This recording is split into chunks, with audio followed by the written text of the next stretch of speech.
Just to mention, I still have lingering effects of the cold, which for the last 3 days has got the better of me. So if my voice is a bit crackly, it's from the cold that I've got, and with my physical health being so low, it's just also a reminder, I'm reading my script, so if I'm not looking at the camera, I'm reading from my script. In my last video, I briefly discussed Scapegoat and Golden Child, and this tactic that is used by the narcissistic parent. I gave a quick explanation of the difference between the two and gave examples from my own experiences.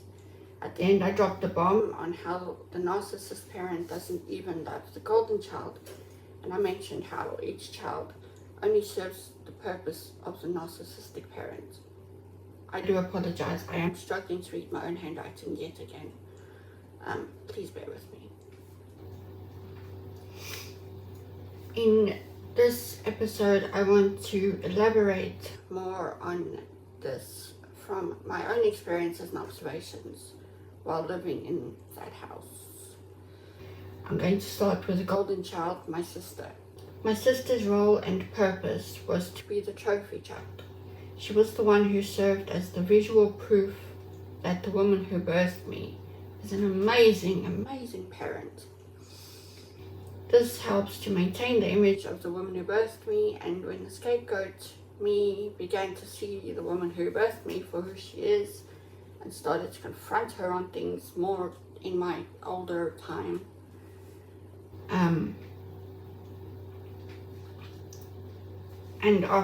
and especially after I learned the truth about, narcissism and how she is a narcissist.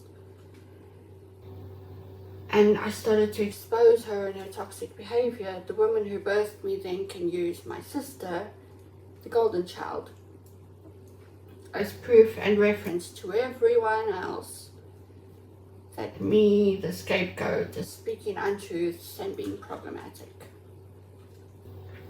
She's basically saying, the things A is saying about me can't be true because just look at Z, which is my sister. A is just jealous, looking for fault with me, always being problematic. Thus, seeing the visual proof, everyone will believe the woman who birthed me and joins forces with her against me, the scapegoat. There are, of course, other roles that a golden child will play in a narcissistic parent's life, but as I'm trying to keep things from my own point of view and my own experience, this was the main role for me that my sister played, as I observed over the years. The role of the scapegoat, me,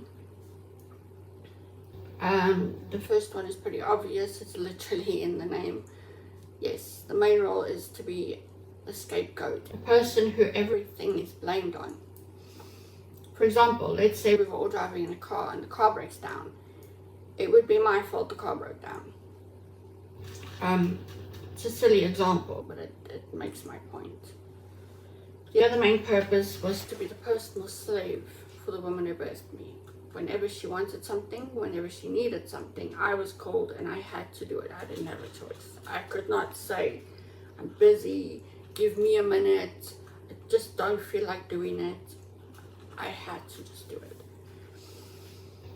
A true example of this, the woman who birthed me and my father were watching TV in her room, and she called me in and said, look, pass me my mobile phone off the dresser.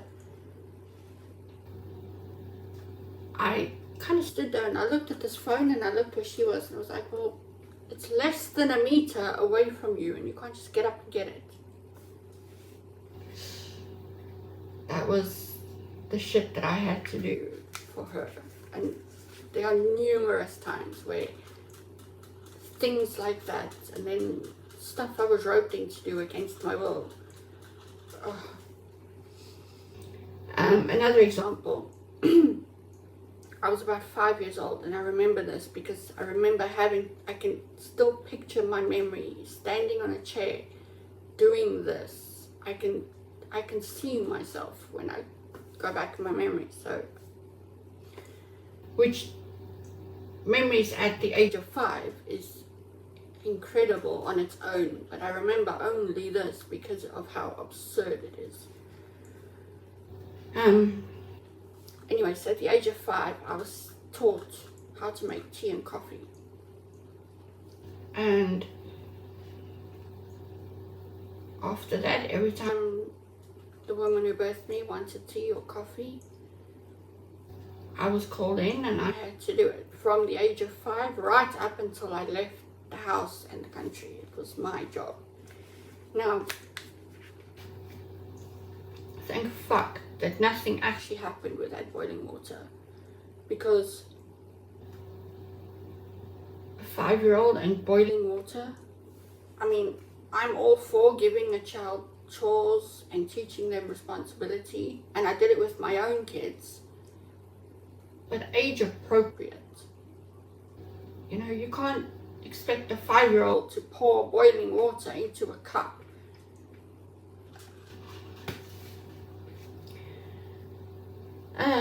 And then also, let's not forget that if and where necessary, when out in public, even the scapegoat can serve the purpose of boosting and maintaining the narcissistic parent's perfect parent image.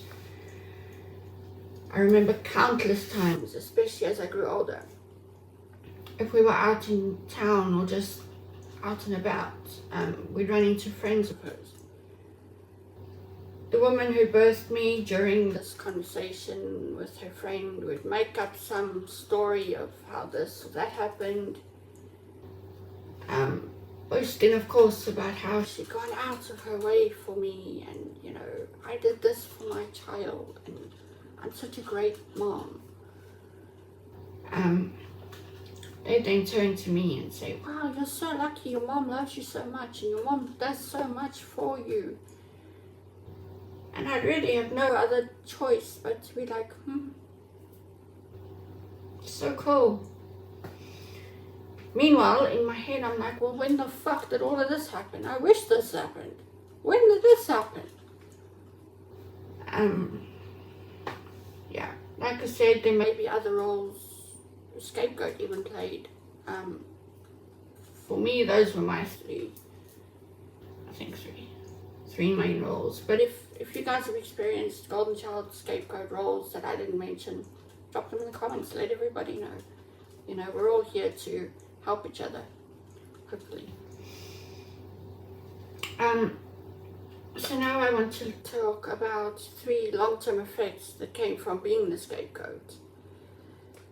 These are the top 3 I'm going to focus on.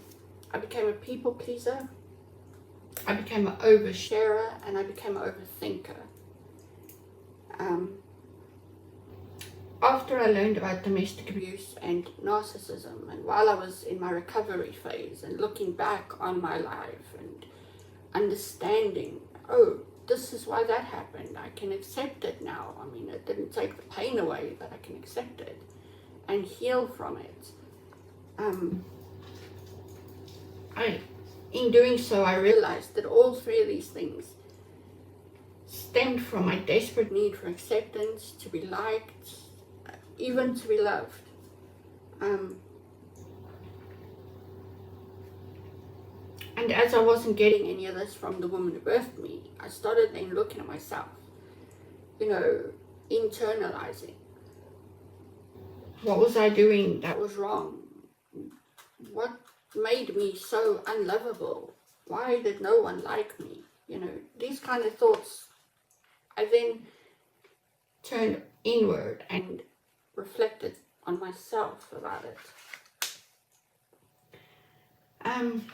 Yeah, without realizing it, I became this way in my adult life, growing up, my adult life. Every person I encountered was met with one or all of these 3 things. which is why I'm not really surprised that when narcissist number 2, came into the picture, I ended up marrying him, and then as a default suffering under narcissist number 3 as well, which is his mother. There were other factors which blinded me to the red flags from narcissist number 2. But these 3 things also linked with growing up with narcissism and being desensitized, thinking it was normal. I think that played a huge part in my moving from narcissist number 1 to narcissist number 2.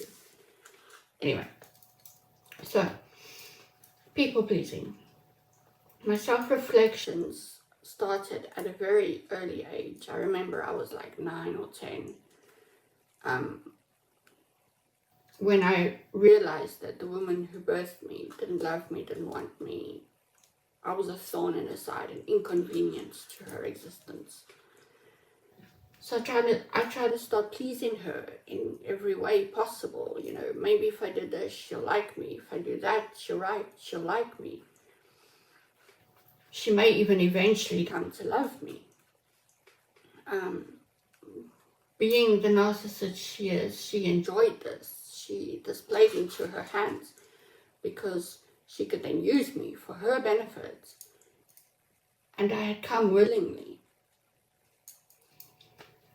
Through the years, I then tried to please family and, extended family. And then when I left family, it was anyone I came into contact with.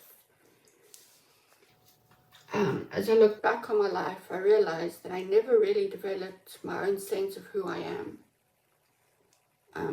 Like most children get to an age where they develop their own identity or they start to become their own little person. I never got to do that because I was too busy pleasing everyone else that I skipped out over that. I just didn't think about that part. And thus became a different version for each person of myself. I'm also well aware that even if I had not been people-pleasing, if I had reached that stage of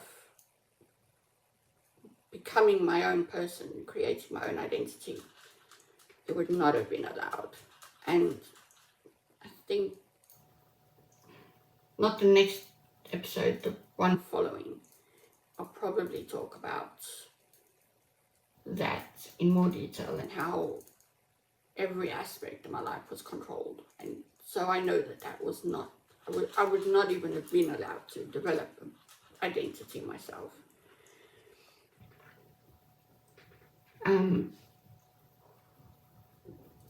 Yeah. Sorry, I was just reading notes. Oversharing. Now, like I said, this also, I think, became a part of me because of the need of acceptance and liking and love. But I also think that as you grow up and in my next video, I'm going to discuss the twisting of truth by a narcissist. So this plays into that. But when you try and explain things to a narcissist and they don't believe you, or other people involved, if there's others involved, and they don't believe you, you also start to learn to overshare information. So, those two linked made me an oversharer. In an example, if somebody had said to me, hey, what color is the sky? I probably would have said, well, the sky is a light blue. There's a few clouds in the distance. The sun is shining brightly. And there's birds flying overhead. This additional sharing of information also started at a young age. Like I said, and stemmed from the need to be liked. I guess I thought that by oversharing it would make it easier for people to like me. Because I felt like if I was an open book, there was nothing they couldn't like. It made sense way back then. It wasn't until it was too late that I realized my oversharing had gotten me into a lot of trouble. And when we start talking about how I got involved with narcissist number 2 and then narcissist number 3, my oversharing plays a factor in how they use that against me, basically. But that's later. For overthinking, again, started at a young age when I started internalizing, examining myself, reflecting on myself. And also, I think it was also linked to being the scapegoat and having the golden child, my sister, treated differently. I learned to observe and pay close attention and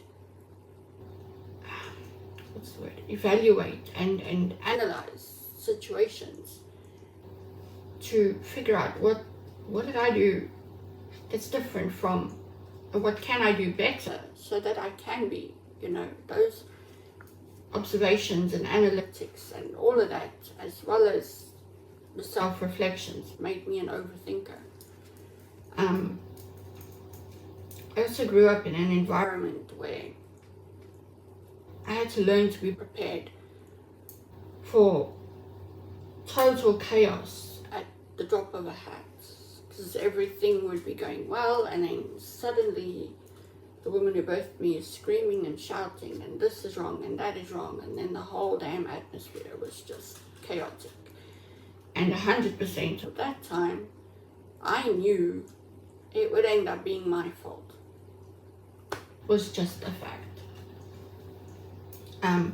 So I grew up living in my head and not living my life. And you will see there is a very clear difference. My body became like robot mode. I moved from being present in my body and in my soul. I'd moved to just being present in my mind. I realized I wasn't living, I was just drifting along. The mind, yes, does control the body, so don't get me wrong. But when you are 24 hours up here,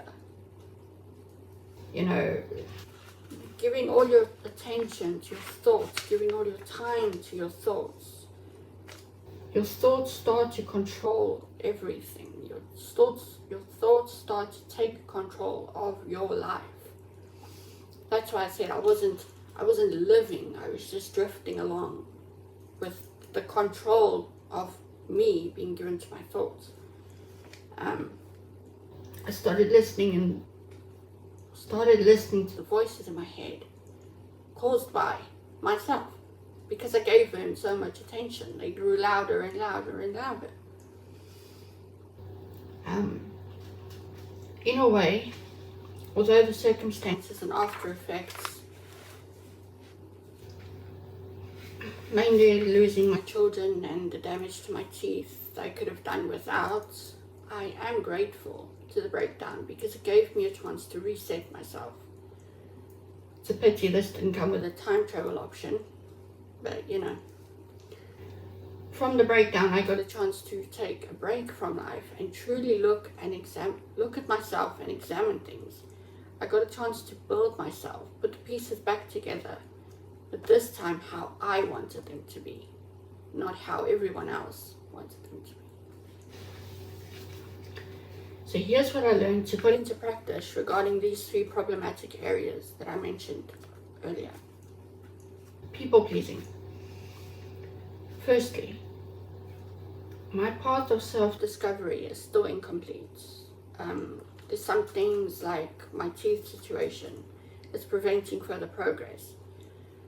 But that's more in a sense of my likes, dislikes. I can't taste all the foods I want to because I can't eat them. I can't wear and experiment with different fashions because I can't wear any clothing because you've probably seen, the skin's literally strapped around my bones. I'm that skinny. So those are just like the physical things where my teeth have put everything on hold. But as for mentally, I figured out, I think I've got it all down as to who I want to be as a person, who I am as a person. And so that's all, worked out. I'm no longer a people pleaser. I'll say it again. I'm no longer a people pleaser. It is downright impossible to please every single person. The only person you lose is yourself. Like I mentioned, I was different versions of myself for different people. And had I had an identity, a pre-existing identity, I would have lost that completely.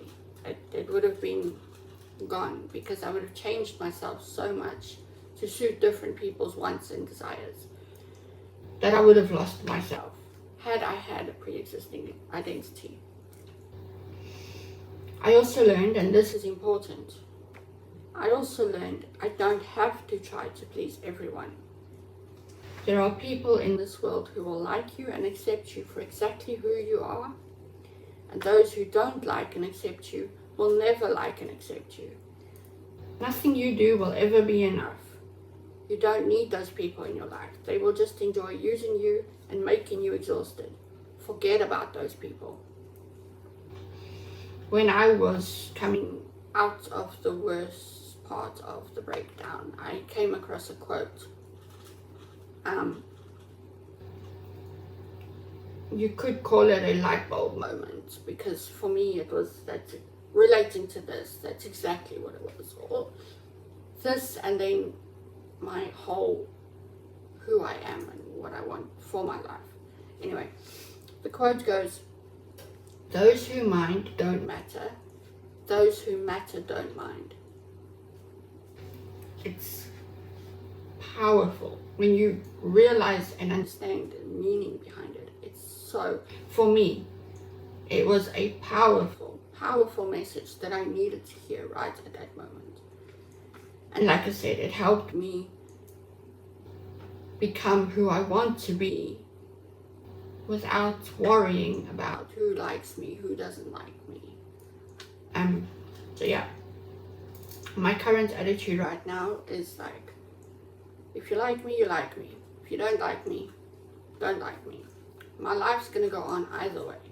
Your influence is not gonna change how my life. I'm still gonna get up in the morning, I'm still gonna get dressed, I'm still gonna do my thing, whether you like me or don't like me. You can be a part of that or not. But that's not my decision to make. That's your decision to make. I no longer beg or plead with people. I just match energy. If you go out of your way to message me, "Hey, how's your day?" I'll go out of my way and message you, "How are you doing?" Or, you want to ignore me and pretend I don't exist? I can do it too. It's not a problem. For oversharing, to be honest, I still struggle here. I don't think I'll ever be able to get rid of my ability to yap. I'm just trying to learn who I can yap with and who just doesn't need to know. This also doesn't mean I still share information they don't need to know. It just means that if I know who I can yap with, I can talk comfortably. I've learned the hard way that loose lips sink ships. As you'll see later on when I talk about narcissist number 2 and 3.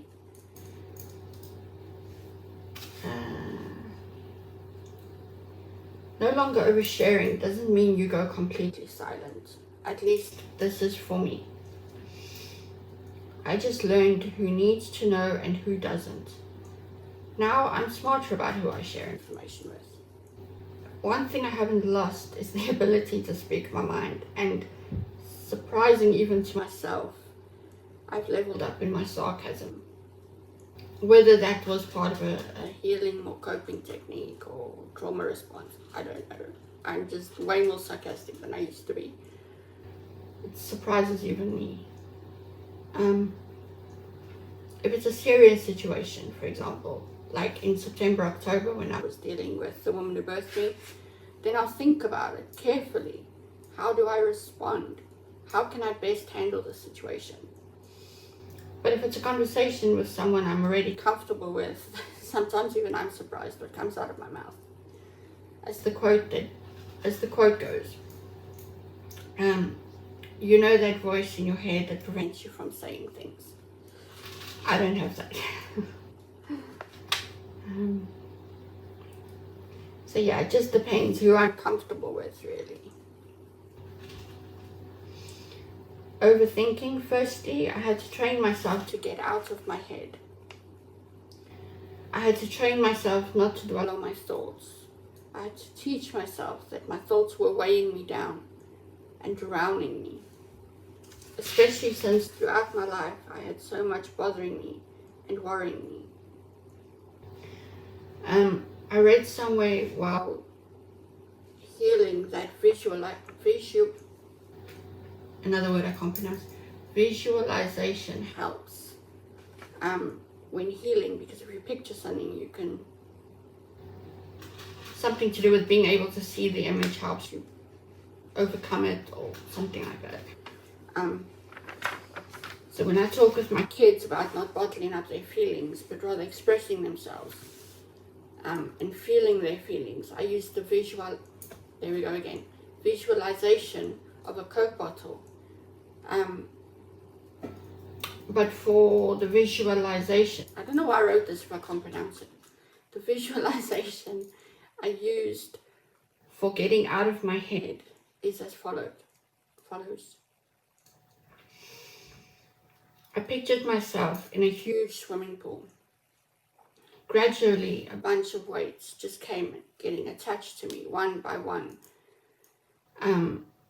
When I refer to weights, I mean the weights that the divers use and the weight belts. They'll put them on their arms, their ankles, wherever to help them sink down and explore lower down. That's the weights I'm referring to. So all of these were just getting attached like from everywhere. In this process, I'm struggling to swim. I'm struggling to keep my head up above water. The more weights that get attached to me, the more I'm sinking down. Now, in this example, the weights represents my thoughts, my worries, my concerns, my unresolved feelings, everything that led up to the breakdown point. Everything I'd suppressed over the years, everything I didn't deal with, everything that was just put on hold so that I could function normally, because that's what was expected of me. Whatever normal even is. I lost my place. So firstly, I had to free myself from myself.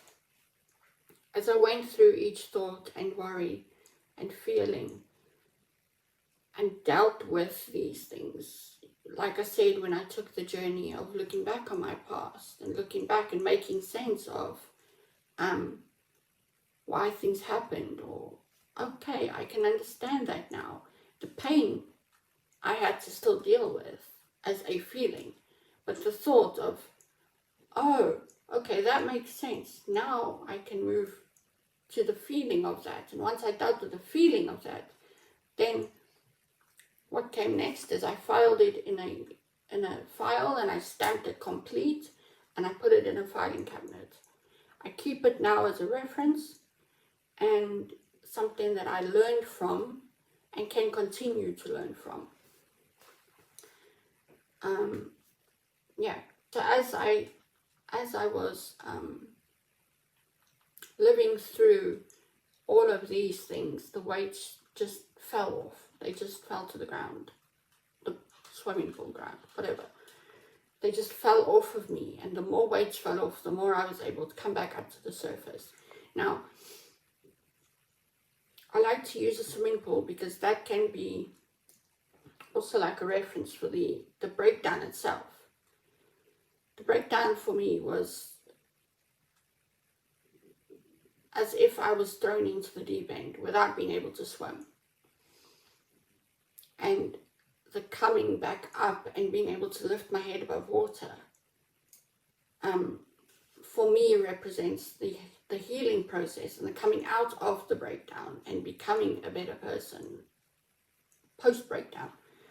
So that's why I use the swimming pool, because it means the breakdown. The drowning means, the breakdown itself, losing my kids. The horrible place I was in was like the drowning, the being weighed down, and just everything. And then as the weights came off and I started to heal and I started to free myself from myself and come out of, lift my head above water, that was also like a healing.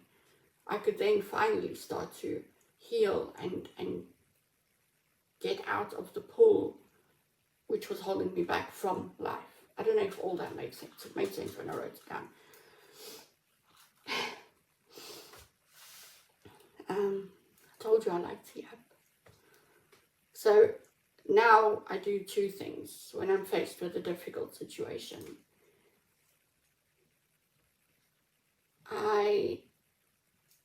Like I said, when I dealt with the woman who birthed me in October last year, September, October, I think smarter.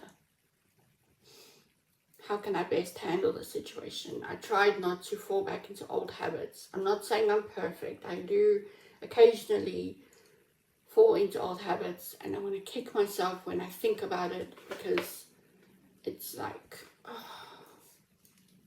But then again, I learn from that and I think, okay, well, next time I can do this better. So, I keep reference, the file for reference. That's what I was talking about. I'll go back to it and think, okay, so I see where I did wrong. I can do better next time. And then on the other side of the feelings side, when it comes to my feelings, I give myself time to feel my feelings. So they're not suppressed, they're not bottled down, I give myself that time to feel, deal with, and get over my feelings. I use the word get over because I don't know what else to use, but I don't like using the word get over, because you don't, especially with recovery and healing from traumas and narcissistic abuse, you don't just get over it. So when I say it, it's not a negative. It's just because I don't know the other word to use, or any other word to use.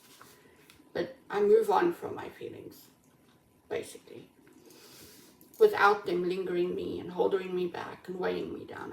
I can deal with them and put them aside.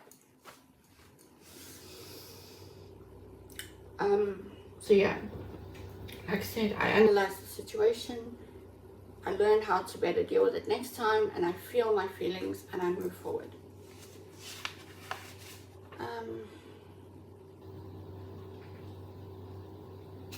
Yeah, just checking I've said everything, which I have. So yes I have. Okay, so I hope that this all makes sense. Like when I've noticed it in the last two videos, when I write a script, I don't stick to the script. I kind of dwell off here and I dwell off there, and I have to go and find my place in the script. Anyway, so I do hope it all made sense, what I was trying to say. For the next episode, we will discuss, I think it's the one where the narcissist will twist the truth and distort reality. So look forward to that, because it's quite interesting. So please take care of yourselves, and I will see you on the next episode. Okay.